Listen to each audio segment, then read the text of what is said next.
And one of the mistakes I see a lot of people doing is they don't think like that. Me and Aidan sat down earlier and we planned out some of the objectives and goals and plans for 2024.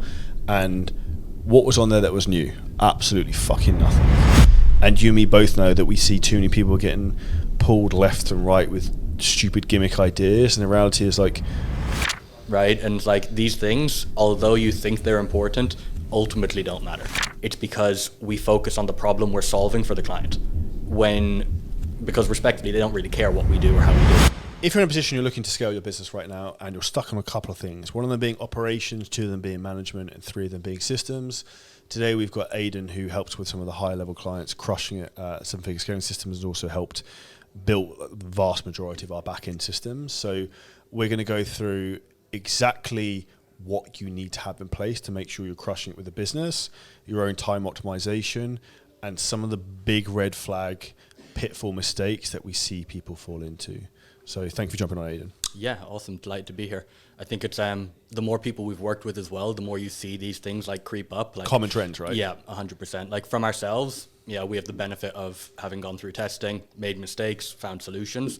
But just as you work with more and more people, you see like this is where people tend to run to first, right? And the things on that tend to catch people. And I think, from obviously starting CJ coaching, building that up, building out the teams on that, and then actually launching into like seven-figure scaling systems, there's been so much that we were able to gain from the operational side of it, building out teams and like structure, that it put us in a really strong position to be able to help people avoid these pitfalls. What would you say is one of the big red flags that most people end up falling trick to? I would say the first one is being busy as opposed to being productive. And I think on this, everyone feels they have absolutely no time to do it, to send DMs, to focus on conversations, to focus on getting people onto phone calls or closing, or even like improving on their own skill sets. Everyone feels they have no time to do that type of thing. The reality is everyone is given the same blank canvas. Everyone has the same 24 hours. Some people do get there, others don't. So it's really the focus, I think, is probably the biggest thing that people get wrong in the beginning. I actually mentioned this in a podcast earlier, but if you ever want some perspective that you don't have fucking time, Elon Musk set up Tesla and SpaceX. You're trying to run an online coaching business and you're probably trying to get to maybe 25, 50 clients at the beginning. He set up a company that sold electric cars all over the world, built all the factories, designed the whole fucking thing, and he now puts rockets into space that land themselves. Yeah. And if you think you're stressed, I don't know off the top of my head, but the number of employees that he has between those businesses in terms of like management and structure is insane. Yeah, and I think that's where context comes into it. What would you think are some examples where people are being respectfully busy fools rather than being productive? So I think a lot of the time people, and content is hugely important, but people tend to miss the mark, and a lot of people chase the whole wanting to be like an influencer online. I need to have so many views, I need to have like this amount. And the reality is content is there to create engagement. Most people tend to overlook that and they focus too much on how do I get more views. If I have 100,000 followers, then I'll start making money through sponsorships or brand deals. And this is probably one of the slowest ways of actually trying to like build out a business and a brand. We have people with sub 10,000 followers, sub 5,000 followers, making a lot more money than people with 1, 2, 300,000 consistently. I can think of a couple of people on our program who have 15,000 followers, making $60,000 to $90,000 a month, and that's where people just need context in terms of. We've also worked with other people who have 1 million followers who can't make 10 grand a month. Yeah, and the reality is that you need to focus on not having vanity metrics, but actually metrics of what pays the fucking bills. And that's, you don't need that many people to follow you. You just need the right people who can pay the prices you want to charge. Yeah, but the thing is, there's no fun in going through that list of 10,000 people, starting the conversations and getting through that. People want to avoid the hard work, and that's something that is like hugely consistent, right? And then this is where I think a lot of people go the route of like, oh, I need to get a team member who's going to do this. They'll hire like a virtual assistant. They spend an hour on an interview, they give them over the details, and it's like handing someone the car keys, and they don't know how to drive a car. You're putting all that trust then into doing it and wondering where things are going wrong. I think probably the biggest thing we've learned from, the last several years is that time spent training is such a huge investment in terms of return on what you get for it. When you actually go through the road of training someone properly, you then can actually remove yourself from it. And I think one of the things that we pretty much decided quite early on was that whatever we're doing within 6 months, we shouldn't really be doing it. We should have found someone who is able to be replaced, replicated, so that you can then move on to the next area of focus. I think the training aspect of it gets overlooked by so many people, where it's like, oh, I've hired someone who I want to do this role. And it's like the key is kind of in the name, right? When you're hiring a virtual assistant, it's someone who's there to help you, right? You're not hiring a department manager. You're not hiring someone who's like your COO kind of thing or CEO. So making that assumption of like, I'm going to do a couple of calls with you, then leave everything to you in terms of the business, and I'm going to go back and focus on being an influencer or being viral or creating content, this doesn't work. Because the engagement levels, ultimately, as long as you actually engage with them properly, you go through the proper, scripts in terms of the conversation you're having, you get people aware of what their problem is, then you can actually start positioning a call.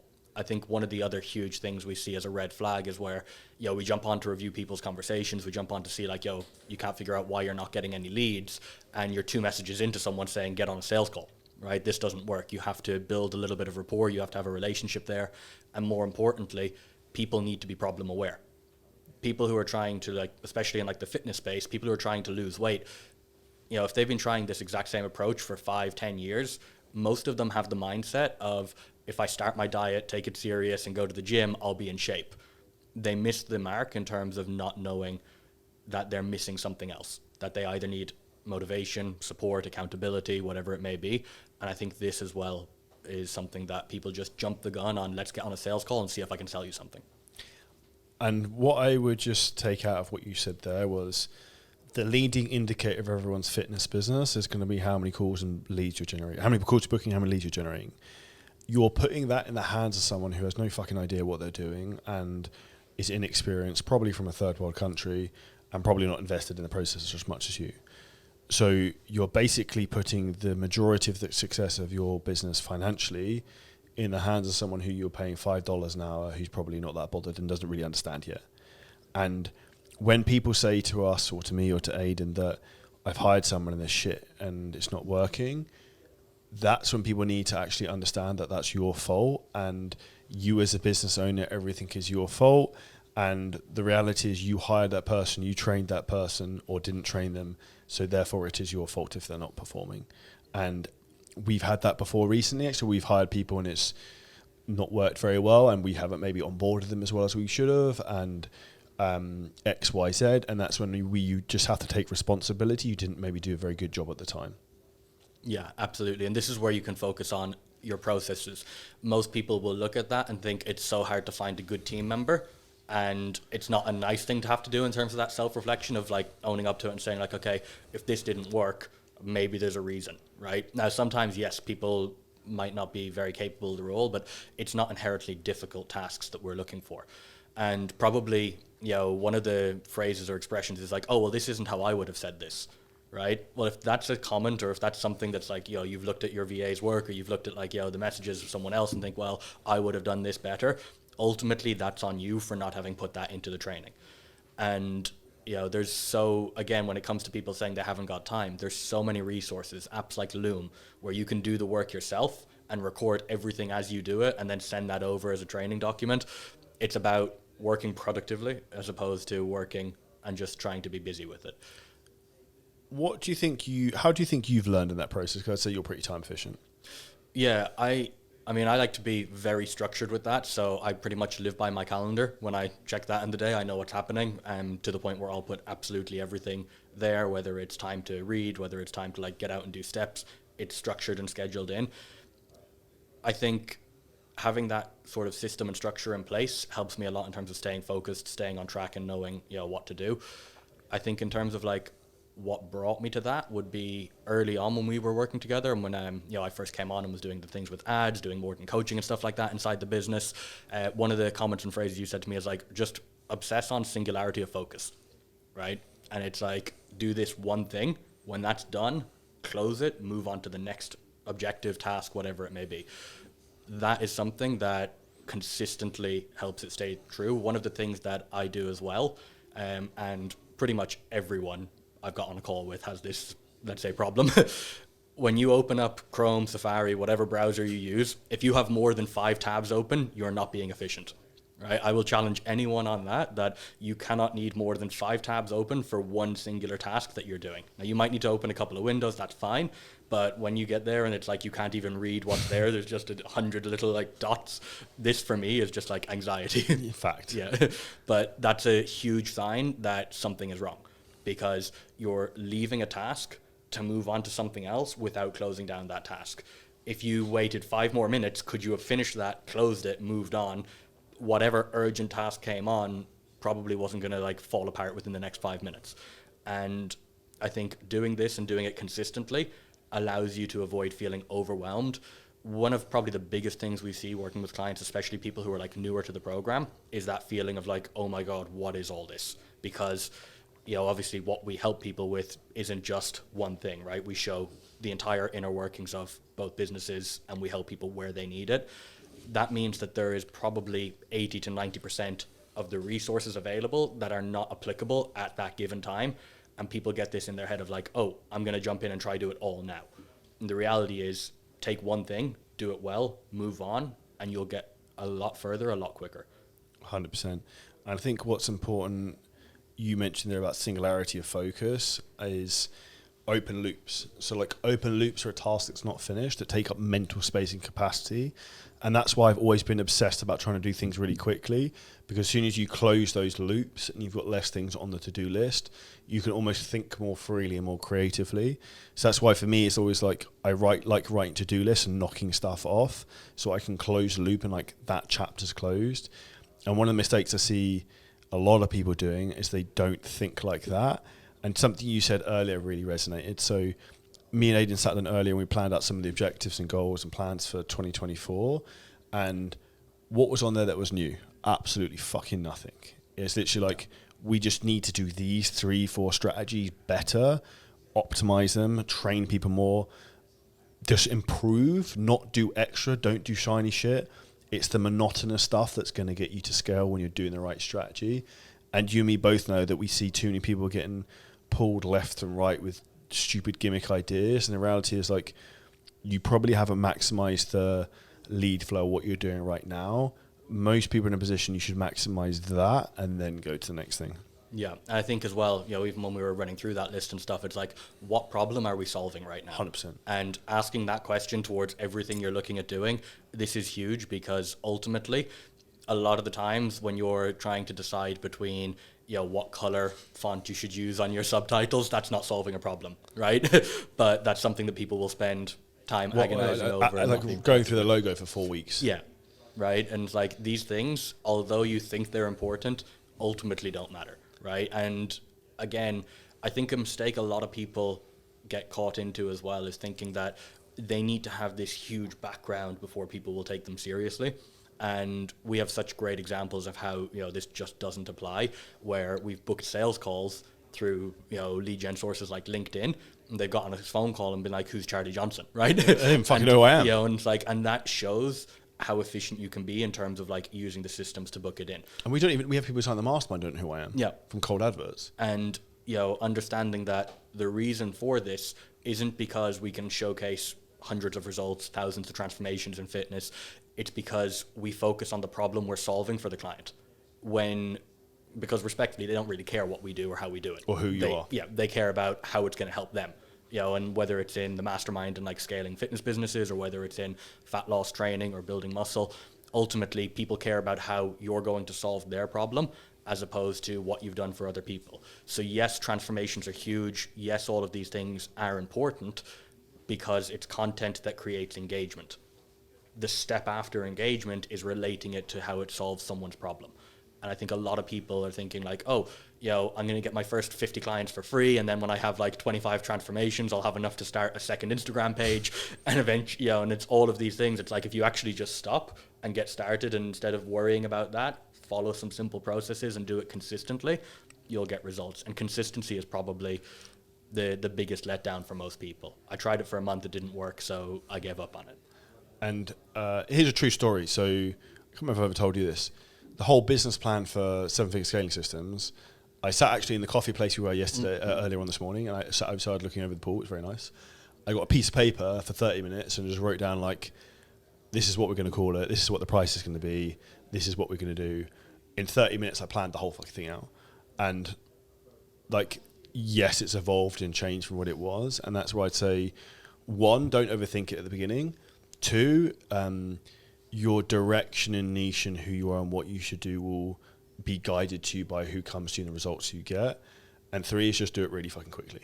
Yeah, I remember actually on this, because, you know, at the time as well, we had been working with mentors ourselves. You know, it's a big part of how we got to the point where we thought, you know, we work with loads, like 6-7 different mentors. Yeah, and there's a lot of things that they can teach really well, but there was nothing that really showed, let's say, the whole package. That was something that I think often sort of let us down with, like, okay, this type of system works well, this is what we like about it, but this is what was lacking. But I know that, like, yeah, when we were thinking about that, it was like, oh, don't do this, it'll be a distraction. You know, and in terms of speed of execution, it was like, okay, this is what we're going to do. You know, and you're like, right, I'm going to go lock myself in a room and film these videos. I literally did. And it was like, you know, 2 days later, it's like all of a sudden the entire course is built out. And yeah, we build onto it, we evolve with it. You know, we mentioned even earlier that like 12 months ago, we were here in a much smaller venue, you know, setting up a mastermind for like 8 to 12 people who showed up, right? Who were like, you know, clients who came to it, and, you know, very much early days and starting. And by constantly improving what we do and evolving, and again, this is the benefit of us being able to share what we're doing in an active fitness business as opposed to what by we theory. did. Or what worked 5 years ago. If you're, let's say, a business mentor and you're trying to show people what worked, right, based off of a snapshot of time, whether it's 6 months, 6 years, that's never going to last long term, because there's only so many ways you can innovate and actually know it works. Because you can say, oh, try this strategy now, but if you're not actually, you know, doing it, putting your money, where it is, and like actually pushing forward with it, then how can you say what you're really doing is saying this might work? I would rather test it with your money than mine. And that's what they're doing, though. And it is, yeah, and it's hugely out there. But with that, you know, it's the benefit of us being able to say, actually, we tried this. This is where we changed it. When we launched 12 months ago, we had a script that we were using. We changed that recently. That change alone has helped a huge number of people. Yeah, I know people on the mastermind who've come and said, within their first couple of weeks of actually using this, they booked like, week 1, 4 calls booked, now getting closes based off of, right before signing up saying they had a lead problem. And a lot of the time it's just, you don't know what you don't know. And most people are looking at that with, kind of like tunnel vision. I need leads, as opposed to looking, do I have any leads, or where can I get them? And I think one of the big things that really helps as well is to not focus on the outcome, but the process. And a lot of people are like, how do I book calls, right? Like, I need more calls booked. That's an outcome, right? So what are the processes involved in booking a call? Well, you need to produce content. Get messages. You need to engage with that content, messages. You need to have a conversation. There's a surprising number of people as well who you'll get on a call with and, look at 100 messages and not one reply. But don't send another 100 messages, change something, right? And it's about adapting. Because ultimately, adapting to the situation and like executing that is what drives people forward. Well, yeah, and it's working out. And I actually said this to you earlier. It's like, what's the constraint in the business? Because I'll give you an example. A lot of people I will see, say we look at outbound messaging. They're sending 50 outbound messages there. I'm like, okay, that's rookie numbers. You do 150, you book 3 times as many calls. So maybe you should do that. But let's say they're sending 150 messages but not booking calls. Well, clearly there's a messaging issue here, so then you address that issue. If you then you're booking the calls and they're not showing up, okay, there's probably a messaging issue at the end of the call booking flow, or something to do with warming them up to get on the call. Or then you're not closing them a call, then obviously it's a sales issue. So it's working out what part of the process you're getting stuck, and then you fix that one thing, the point of constraint. The rest of the business will grow to the point of next constraint, and then you fix that, and that's basically the game of building a business. And then you do that within the point of building teams and systems around that. To come into the point of building teams and maybe identifying what to delegate, where would you say most people start? So one of the first things that I always tell people as well, like whenever we get on a call, is like, what can you teach the best and the quickest to someone? Like, if you were to take the list of things you're doing each day, right? And this is where, again, messaging often isn't the right, like, first place for people to try outsource or, like, get a team member. Because if you aren't actually doing great at that yourself, this is a skill you need to develop, because you cannot train somebody in something you don't already know. And this is why, like myself included with like the role in the business, I won't try train one of the video editors how to like put together a clip, right? I'm not going to do that kind of stuff. So with that, look at your process, and this is where like time tracking comes in. Anything that takes more than 15 minutes, write it down, put together a list. A lot of the time, people are surprised at what's really taking their time daily and where time is being wasted. Once you have that first point, then you can actually move forward and think, okay, let's say it breaks down to 2 or 3 tasks that are taking up the majority of their time. I would always say, which are you the most confident in? Because that's going to be the one that you can teach the most effectively. And that's going to make it easier to hire and fill that role. Because if you're not 100% sure of it yourself, it doesn't work. And it's like, we have a great LinkedIn strategy, and a lot of people just straight away want to be like, how do I get a team member to do this for me? And it's like, well, you need to learn yourself a little bit first. Well, you can't delegate something you can't understand. Yeah. Because you don't know what works and what doesn't. And then it comes back to what we spoke about earlier, is like, you're hiring someone who doesn't know what they're doing to do something you don't know how to do either. So how do you know what good looks like? How do you know what not good looks like? And that's when it becomes the point of the blind leading the blind. And also what happens when a lot of people join other business mentorships where they don't actually have a fucking fitness business, because it's the blind leading the blind. You're doing something that you've never done before. Yeah. You're teaching a point of theory rather than practice. And whether, like we say to them, we've worked with like nearly 10,000 fitness clients, like, we know how to sell fitness programs. We know how to coach people. We know how to close people. We know how to generate leads. So we just show you how to do it. Yeah. And I think that's like the shortcut, right? Because ultimately, yes, you can figure this stuff out 100%, right? Again, there's nothing at any specific point that would be inherently overly complicated. It's about bringing together all of the different aspects and elements of it that need to be present for it to work and run efficiently. And I think, one of the big things with efficiency, and touching on what you asked earlier about like, being productive and how to do that, setting the right environment is huge for that. For me, for example, love Apple products, right? It's one thing that's like well known. And, with that, I will literally have devices for specific things. So when I'm at home, I work mainly off of like an iMac, right? And there's nothing on that other than work. There's no other aspect of it. I know that if I'm sitting there doing that, I'm focused on this. It's at a fixed location. I'm not getting distracted by what's going on around me. Cat videos. Yeah. And, it allows you to be fully focused on it. I think, taking the time to actually look at your work environment and what you're doing, it's like trying to work with like a cluttered desk. It doesn't work. You need to have like that clear structure space. And like, if you take a little bit of time to map out and plan and then execute, you'll get a lot more done. And that's where, my whole like 5-tab rule comes in, which is, if I've got more than that open, I need to stop, remove something from it. If it means just clearing that task and finishing it and then move on, great. But otherwise, I think it's too easy to find yourself getting caught with like, oh, here's a half a video that I want to finish later, but I don't want to walk away from. And, there's these different things that just sort of like hold you back a little bit. And the more you can remove those kind of distractions, the more you can focus on just being productive. And I say prioritizing tasks is important, because I think the way I look at things is like, what's going to make me money and get me paid now? Yeah. That's what I do first.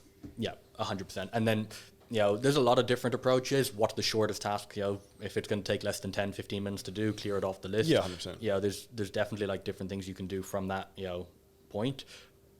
I think probably it all starts with having all the tasks you're supposed to do on a list, right? And, for me, I personally like the whiteboard thing. So I've got a whiteboard. When I get to the point where I'm like, running around, I'm like, oh, there's this, this, and this. Probably every other day, I'll just stop, stand for like 5 minutes and just do like, an unload, right? Everything that's like a half thought there, fill up the whiteboard, and then just start scratching it off from there. Trello's a great app for this as well, because you've got it on your phone, you can do it everywhere. So I've got one as well for like a to-do list there. So like now I'm traveling, right? Not going to go put stuff on a whiteboard, but on the flight, literally mapping out exactly what I want to do. Everything gets added into it. Little things like this, just so as that you can then look at it and see, okay, which one of these is a bigger priority. That allows you to then actually focus on like the things that, as you said, are going to be like what makes money. And the number one goal of business is to make money. And if you focus on money making tasks, your business will grow and make more money. And then when you have more money, you'll get more confidence with the business. You can put more money back into the business. And it's a self-fulfilling prophecy at that point. Yeah.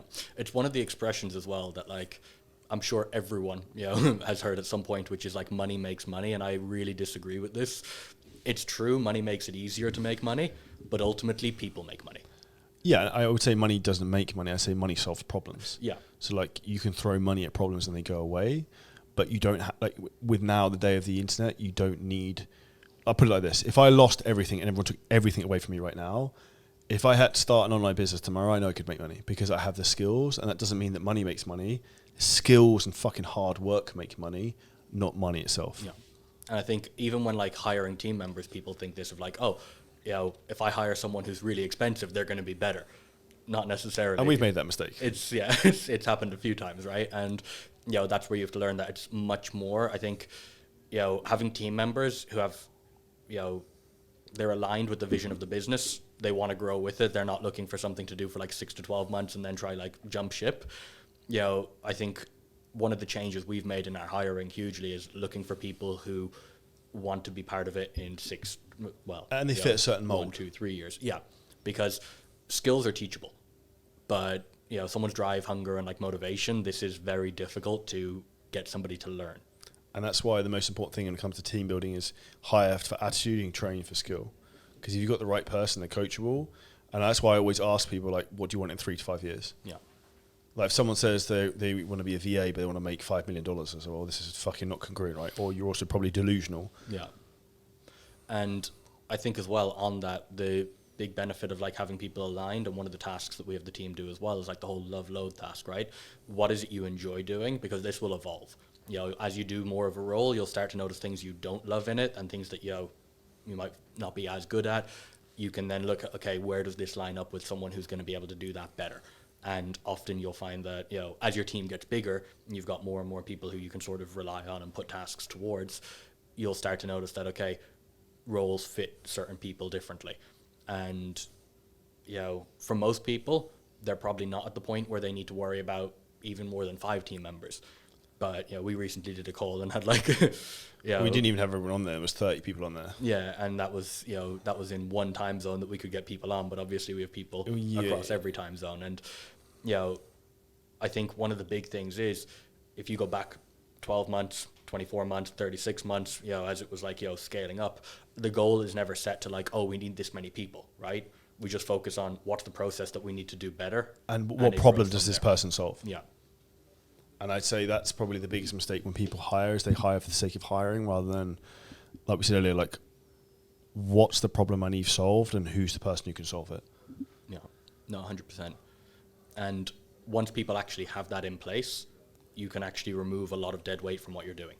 You know, and that's, again, you know, we found like in processes, as we sort of build them out and grow them, it's like, okay, we don't even use some of these processes anymore. So you have to then go back and like shut them down, or like, you know, maybe it's like softwares and subscriptions, and it's like, okay, that's something that like 6 months ago we haven't even touched it. So, you know, I think from the operational side of things, it's, you know, it's a great issue to have when you scale rapidly, but it's one of the biggest areas that we're now able to sort of say like, okay, these are the things that are distractions. These are the things that cost you money. And what not to do. Yeah.